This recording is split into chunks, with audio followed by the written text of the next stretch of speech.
అందరికీ hi friends, welcome to my channel. ఈరోజు topic వచ్చేసి అపాచ్ అనమాట. దీనికైతే బ్యాక్ డిస్ప్లే అనేది మనకైతే బెండుగా అయితే రన్ అవుతుందన్నమాట. కంప్లైంట్ ఏంటని చూస్తే మనకు ప్లేట్ అని అనుకున్నాము, మొత్తానికైతే ప్లేట్ అయితే మార్చాలి. ఇదైతే చూడండి ఎలా అవుతుందో.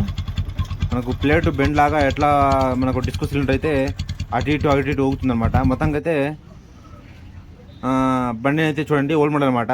మొత్తంగా అయితే ముందుగా మన ఛానల్ సబ్స్క్రైబ్ చేసుకోండి, లైక్ చేయండి, షేర్ చేయండి, ఇలాగే సపోర్ట్ చేయండి. ఇదే చూడండి ఒక చోట ఫ్రీగా ఉంది, ఒక చోట అయితే వీలైతే పట్టుకుంటుంది అనమాట. మనం డిస్ప్లే ప్లేట్ కంప్లైంట్ అనేసి డిస్ప్లే ప్లేట్ కూడా టీవీఎస్ కంపెనీ అయితే తీసుకొచ్చి మార్చడం జరిగింది. ఇది కాస్ట్ కూడా 1093 రూపాయలు అన్నమాట.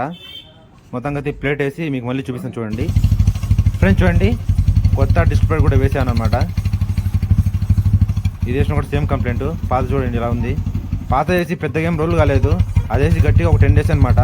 అదేమన్నా కంప్లైంట్ వచ్చిందని చెప్పేసి మేమైతే ఇదైతే మార్చాను అనమాట మళ్ళీ తీసుకొచ్చి. అయితే పాత ప్లేట్ వేసింది మనం కాదు, అది వేరే వాళ్ళు వేశారు.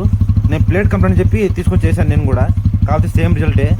దీనికైతే ఏం చేస్తే మంచిది, దీనికి కంప్లైంట్ ఏంది తెలిసిన వాళ్ళు కామెంట్ చేయండి, ఓకేనా ఫ్రెండ్స్. నేనైతే అలావిల్ కంప్లైంట్ అనుకుంటున్నాను. అలావిల్ మారిస్తే మ్యాక్సిమం సెట్ కావచ్చు. ఒకవేళ మీకు తెలిస్తే అన్న అది అలావిల్ కాదు వేరేదని చెప్తే కింద కామెంట్ చేయండి ఫ్రెండ్, ఓకేనా ఫ్రెండ్. Thank you.